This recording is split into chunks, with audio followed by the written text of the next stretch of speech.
ตื่นเช้ามาแบบวิวเขาพระอาทิตย์ขึ้นหมอกมองออกไปงานคลาสงานทำมือรวมตัวที่นี่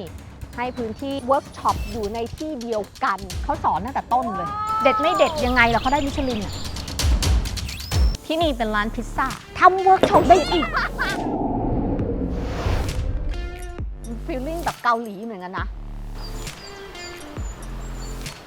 มาที่นี่ไปทานอาหารที่ไหนทานที่นี่เลยทุกมื้อดีมาก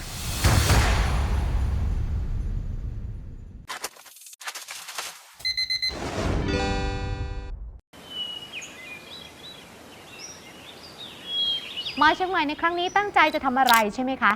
ตั้งใจจะมาริมแม่น้ำคาวค่ะเราก็เดินทางโดยบางกอกแอร์เวย์ใช่ไหมคะไฟล์ใน8 โมงชั่วโมงกว่าเดินทางมาถึงปุ๊บก็เช่ารถก็ไปที่เคาน์เตอร์ของเฮิร์สนะคะเดินทางมาถึงหลงหิมข้าวแถวสันกำแพง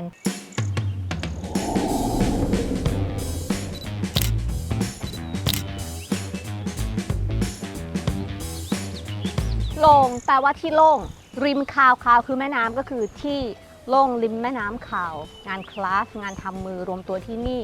ให้พื้นที่แบบเป็นอาร์ตสเปซใช้คำนี้ช้อปปิ้งและเวิร์กช็อปอยู่ในที่เดียวกันพอมาถึงที่นี่หลงหิมคาวนะคะก็คือแบบละลานตาใครที่สายช็อปมีงานไม้เข้าไปอีกเครื่องครัวส่งออกนอกนะญี่ปุ่นเกาหลีดีไซน์น่ารักมากมีแบบร้านที่น้องๆแบบชาวอาขามาขายกันอยู่ในนี้ก็มีผ้าย้อมครามก็มีมันเยอะอะมันละลานตาเวิร์กช็อปนี้เนี่ยน่าจะเป็นอะไรที่หลายๆคนสนใจเพราะว่าเป็นเรื่องราวเกี่ยวกับกาแฟการดริปกาแฟแน่นอนกาแฟแก้วแรกกาแฟผีบ้าเราเห็นกาแฟผีบ้าเราหาเคาน์เตอร์ของการชงกาแฟไม่เจอมองไปดีๆเอ๊ะมีเรื่องราวต่างๆของกาแฟอยู่บนมอเตอร์ไซค์สมกับชื่อกาแฟแล้วกาแฟผีบ้าค่ะร้านกาแฟอยู่บนมอเตอร์ไซค์คุยกันมาสอบถามชื่อเสียงเรียงนามก็ไม่อยากจะเรียกพี่เขาว่าผีบ้าพี่เขาชื่อพี่ใหม่ค่ะตอนนี้ผมเปิดไฟแล้วนะครับผมวอร์มเตาอยู่เทลงไปเลยครับไปเลยครับคั่วระดับไหนดีครับหนูเอาคั่วกลางค่ะคั่วกลางนะครับผมคือเราก็ไม่ใช่มืออาชีพแต่เราสามารถจะเป็นมืออาชีพได้ในอนาคต เราได้วิชาความรู้ไปแล้วฟีลลิ่งแบบคั่วเนาะอากาศเย็นๆเนาะอันนี้กาแฟไม่ใช่ป๊อปคอร์นแล้วมีความแบบตอนนี้แบบกาแฟเขาเริ่มสุกกลิ่นหอมมากฝีมือครับโอ้โหสวยมากสโลบาร์เนี่ยใครจะเรียนรู้อาชีพเกี่ยวกับกาแฟอุปกรณ์อย่างที่เห็นตั้งแต่คั่วเลยขั้นตอนการทำต่างๆจนไปถึงขั้นตอนการบดประมาณ1 ชั่วโมงในการทำเวิร์กช็อปกับสโลบาร์เรื่องราวของกาแฟกลิ่นกาแฟหอมมันรู้สึกว่ามันผ่านมือเราที่มากไปกว่านั้นใน1 ชั่วโมงในการเข้าเวิร์กช็อปเนี่ยความสุขกันได้แลกเปลี่ยนกันสิ่งนี้เนี่ยล้นแก้วกาแฟนะ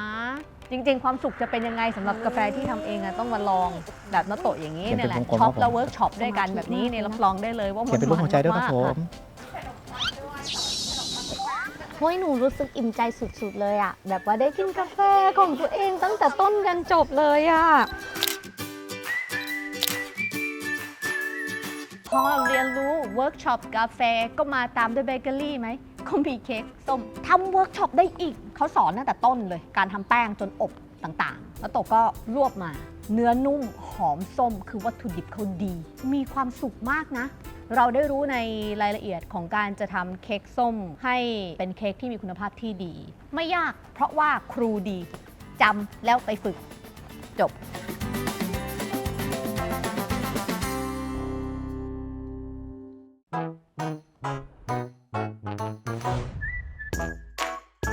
คือต้องบอกว่าไม่เคยซื้อบาสบอมมาใช้เองเลยนะจนพี่สาวส่งมาให้ใช้ผิวใช้แล้วแบบผิวมันนุ่มๆแล้วมันหอมๆอะไรอย่างงี้ก็เลยติดใจค่ะแล้วก็พกติดตัวไปเวลาไปถ่ายรายการด้วยที่ไหนมีอ่างอาบน้ำก็เอาไปใช้เองจะเห็นน้องตกลงใน IG ประจำแต่เวิร์กช็อปทำได้ด้วยเลือกกลิ่นเลือกสีเลือกทุกอย่างได้เองรูปแบบของสบู่เนี่ยอะไรต่างๆเนี่ยเลือกได้เองว้า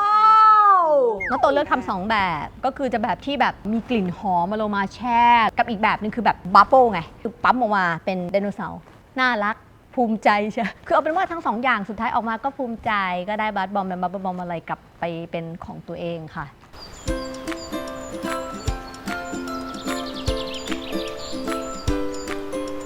มีนาบรรยากาศเหมือนเข้าไปในสวนป่าเจ้าของคือคุณเจ้า สวัสดีค่ะ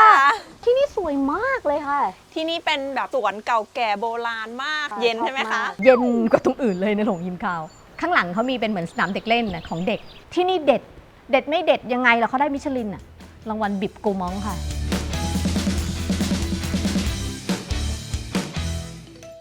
ข้าวจี่นี่ไม่ได้กินนานมากนะบวกกับหมูทอดเค็มๆแจ่วเขาเผ็ดแซ่บมันฟินมากลงตัวมีจานเดียวก็กินได้สั่งมาแค่นี้ก็พออร่อยมากค่ะกุ้งเขาไม่ได้ชุบแป้งทอดเขาชุบข้าวทอดเห็นข้าวเป็นเม็ดๆบวกซอสที่แบบเป็นแบบหวานๆเปรี้ยวๆจินตนาการแบบไม่ไหวแล้วเปล่าแกงใบชะพูเนี่ยเขาใส่หอยแล้วเขาเสิร์ฟมากับปลาอินทรีมาจากจันทบุรีเลยมากับชุบแป้งทอดปลาจะเป็นแบบเหมือนเค็มๆแล้วแกงใบชะพูหอยความนัวต่างๆกันมันเป็นการฟิวชั่นกันของต่างๆสิ่งที่ลงตัวมากข้าวร้อนๆลองคิดดูน้ำพริกมะขามก็คือมะขามทานคู่กับปลาอินทรีทอดอร่อยมากวัตถุดิบเขาเยี่ยมยอดแล้วก็สดใหม่ค่ะ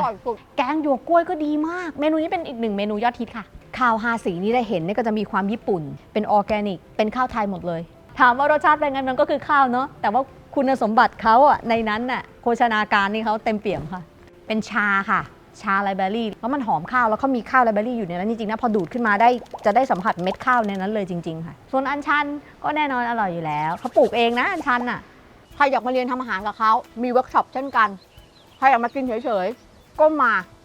และต้องมา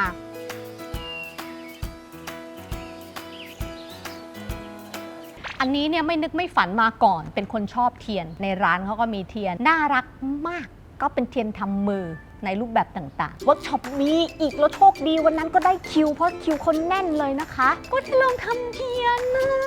กลิ่นหอมขึ้นมาเลยนะ อันนี้ก็กลิ่นตอนจุดก็คล้ายๆประมาณนี้ ได้หมดทุกขั้นตอนเลือกสีเลือกกลิ่น เลือกยันไส้เทียนอะ จะต้องใช้ยึดกับปืนกาว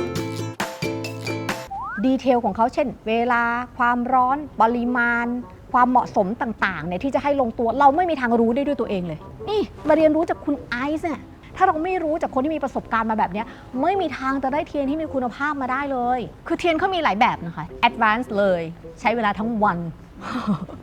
แล้วก็จะได้เทียนแบบหลากหลายที่เห็นอุ้ยปั้นเปิ้ลขึ้นรูปเลยอย่างนั้นถามว่าเอาแล้วบางทีนะโตะแบบไม่ได้ตั้งใจมาก่อนว่าถึงขั้นแบบอะไรอย่างนี้แต่อยากได้เทียนของตัวเองเขาก็มีเป็นช็อตคอร์ส1 ชั่วโมง 2 ชั่วโมงอะไรแบบนี้ใครที่จะสนใจที่อยากจะมามีสิ่งเดียวก็มาอย่างนี้เลยร้านข้าเจ้าค่ะเข้ามาถึงที่นี่เราจะเห็นรถบัสคันนี้จอดอยู่แล้วก็เป็นเขียนมีพิซซ่าเลฟเวอร์ที่นี่เป็นร้านพิซซ่าเก๋สุด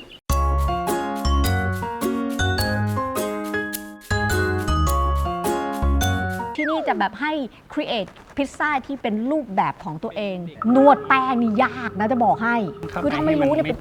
ปะทำเองมันไม่ใหญ่ออกมานะไอ้แป้งพิซซ่ามันก็อุดกลมอยู่อย่างนี้การใช้อุปกรณ์เขาก็ไม่ใช่ว่าจะเอามาใช้มาปั้นมารีดกันได้ง่ายๆนะต้องเรียนรู้วิธีการทำอุ้ยหน้าเกือบทิ่มไปที่แป้งพิซซ่า เดี๋ยวผมทำให้ ไอเราทำเราก็ต้องอยากทำให้มันดีใช่ไหมเราก็อยากจะเห็นหน้าพิซซ่าเราที่มันสวยใช่ไหมคุณทองดีบอกใส่ความสุขสบายใจปล่อยใจไปพร้อมกับสิ่งนี้ขอแค่ให้มีความสุขอย่าไปเครียดเอาจริงๆพอเขาถามมาทำพิซซ่านั่นอะไรนึกไม่ออกเลยรู้แต่ว่าโอ้ก็ชอบที่นี่หลงรักงานศิลปะหัวใจก็แล้วกันก็หัวใจบิดเบี้ยวนิดหน่อยนวดแป้งไม่ได้แบบง่ายไอ้ตอนตัดอะไรอีกอะไรอย่างเงี้ยค่ะแต่ก็ดูออกว่าเป็นรูปหัวใจโอ้ยอย่าไปอะไรคุณทองดีเขาบอกนู่นใช้ใจทำก็ใช้ใจดูด้วยตั้งใจทำไงเป็นรูปหัวใจไงเห็นเปล่ามีความสุขก็ยิ้มแล้วกันก็เลยแบบมีหัวใจแล้วก็มียิ้มอยู่ในหัวใจ ง่ายไปไหมไปมาโอ้ยนี่เราทำพิซซ่าอยู่หรือเรากำลังสร้างความสุขอยู่ได้ไหมอุ้ยจะเด็กจะคนโตมาทำได้ทั้งความรู้เรื่องพิซซ่าได้ความสุขกลับไปอีกอย่าไปอะไรกับมันค่ะใส่ความสุขลงไปใส่ใจมาลงไปมีความสุขกับมันที่นี่แหละคือหัวใจของหลงฮิมคาวเอาพิซซ่าออกมาตื่นเต้นสุดถ่ายวิดีโอไว้ด้วยในตอนแป้งน่ารักไหมหอมมากด้วยนะรสชาติเป็นยังไงมันต้องดี เพราะว่ามันเป็นสูตรที่เขาสอนมาก็ทำเองก็เลยอร่อยมากเป็นพิเศษค่ะ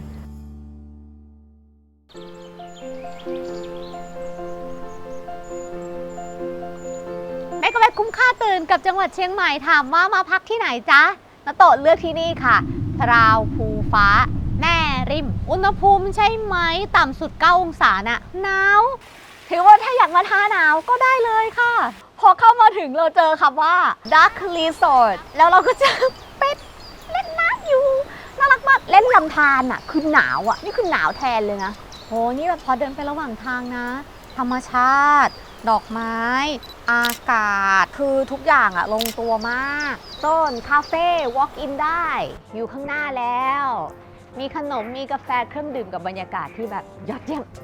อันนี้ก็เป็นโซนต่างๆโอ้โหแบบบรรยากาศโฮมมี่สุดๆและนี่ก็เป็นแบบห้องอาหารค่ะอะไรก็ตามแต่คือแบบครบถ้วนอยู่ตรงนี้เลยคือแบบบรรยากาศเป็นแบบมีความล้านนาผสมแบบยุโรปสไตล์อบอุ่นมากเลยอะโอ้พาภูฟ้าเขามีสระว่ายน้ำส่วนกลางแล้วนะคะสระใหญ่ด้วยนี่เขามีแบบเป็นเลมอนย่อมๆแล้วมีจุดถ่ายรูปไปนั่งอยู่ฟีลลิ่งแบบเกาหลีเหมือนกันนะถ้าพูดถึงห้องพักคือแบบหลายคนแบบอยากจะแบบพักที่พักแบบริมลำธารฟีลลิ่งแบบแม่กำปองอะนะแม่ริมก็มีนี่แหละของเรานี่แหละพาภูฟ้าวิลล่าติดลำธารเลยกลางห้องเลยเป็นสระว่ายน้ำห้องพักจะมีเป็นแบบซ้ายขวาแบบนี้มีห้องน้ำในตัวตรงนี้แล้วก็สามารถเดินออกมาใช้เป็นสระว่ายน้ำซึ่งเป็นสระเกลือเห็นควันไหมควันคือแบบฟีลลิ่งแช่ออนเซ็นอากาศเย็นๆน่ะคือฟินมากติดกับลำธารของเราเนี่ยโหมานี่เป็นวิลล่าที่ติดริมลำธารก็อันนี้จะเป็นฟิลหนึ่งถูกไหมแบบมินิมอลหน่อยๆห้องฝั่งนี้ห้องนั่งเล่นต่างๆมองไปเทควิวเห็นป่าลำธารแล้วก็ข้างบนเป็นห้องใต้หลังคาเป็นแบบโฮมมี่อบอุ่นน่ารักสุดๆ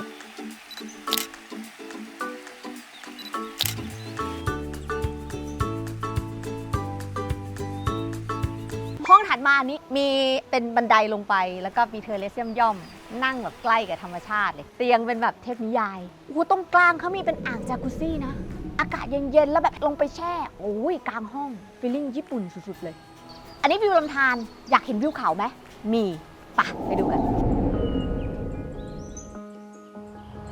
ตื่นเช้ามาแบบวิวเขาพระอาทิตย์ขึ้นหมอกมองออกไปเตียงเป็นแบบเจ้าหญิงห้องใหญ่โตมากแล้วก็มีจากุซซี่เหมือนกันชั้น2โอ้ยนี่มีบัตทับในห้องแล้วเตียงที่เป็นแบบสไตล์ญี่ปุ่นห้องนี้น่ารักก็จะเป็นวิวธรรมชาติเป็นต้นไม้กลางคืนอย่าลืมดูดาวเขามีช่องเอาไว้เจาะท้องฟ้าใครมาชอบดูดาวไม่ผิดหวังค่ะอันนี้เชื่อเลยทุกคนเห็นหน้าน้องโตต้องถามเรื่องอาหารมาที่นี่ไปทานอาหารที่ไหนทานที่นี่เลยทุกมื้อดีมากอาหารเช้าเป็นยังไงบ้างเซตขนมปังโคซองกับแจมเลมอนของที่นี่เองนี่คือหอมเลมอนสุดเซตข้าวต้มขาวกับข้าว9อย่างที่มีนี่คือแบบว่า the best of the best ยำกุ้งแห้งที่สุดยำผักกาดดองก็เยี่ยมผัดปักแมวผัดผักบุ้งก็ดีไข่เจียวก็มาเป็นแบบไก่ทอดกระเทียมนู่นนี่นั่นดีหมดเลยกลางวันก็เหมือนกันขึ้นมาอาหารเหนือไหมฮะออเดิร์ฟเมืองเชียงใหม่น้ำพริกหนุ่มงี้ปลาทอดสมุนไพรอย่างงี้สเต็กลาวกระทะร้อนแจ่วแซ่บสลัดกุ้งทอดกระเทียมผักสดสุดๆน้ำสลัดเยี่ยมต้มแซ่บกระดูกอ่อนแซ่บมากสปาเกตตี้ปลาสลิดอย่างงี้พูดถึงเลมอนน้ำมะนาวมิ้นท์ฮันนี่ปั่นแคนเบอร์รี่โยเกิร์ตปั่นกล้วยหอมทอดไอศครีมโฮมเมดเยี่ยมมื้อค่ำถ้าใครบอกไม่ขอฟิลลิ่งร้านนาก็ได้ปีกไก่แช่น้ำปลาทอดกรอบนุ่มในแจ่วเยี่ยมผัดผักคู่สหายแกงส้มชะอมไข่ทอดกุ้งสดยำเซี่ยงไฮ้รสจัดจ้านทุกอย่างที่เห็นในนี้มันการันตีใช้คำว่าเป็นร้านอาหารดีๆได้เลยตอนกลางคืนอากาศเย็นๆปิ้งมัชเมลโล่ได้อีกนิดนึงอยู่ที่นี่นอนที่นี่กินที่นี่ครบถ้วนคุ้มค่าตื่นจริงๆเส้นทางเมกะเวฟคุ้มค่าตื่นของเชียงใหม่ของเราเนี่ยไม่รู้ว่าจะนิยามมันว่าอะไรดีมันเป็นสิ่งที่น้าโตอยากมาแล้วอยากทำอยากเดินทางอยากเจอสิ่งนี้อยากเจออากาศดีๆบรรยากาศเย็นๆก็ได้พักที่แม่ริมที่พราภูฟ้าชอบเรื่องราวของอาร์ตชอบช้อปปิ้งชอบงานทำมือก็ไปกันที่หลงหิมคาวหรืออะไรก็ตามแต่ถือว่าน้าโตได้แชร์ลิงก์เรื่องราวของความสุขจังหวัดเชียงใหม่ในแบบของคุ้มค่าตื่นให้กับทุกๆคนตามรอยเส้นทางนี้มีวอเชอร์แจกด้วยที่พราภูฟ้าค่ะขอบคุณการเดินทางในครั้งนี้ขอบคุณเฮิร์ชเช่นเคยค่ะกับการเดินทางของเราขาดไม่ได้เนาะใครอยากจะรู้ข้อมูลต่างๆก็ดาวน์โหลดแอปพลิเคชัน Hertz Thailand นะจ๊ะบ๊ายบายไปแล้ว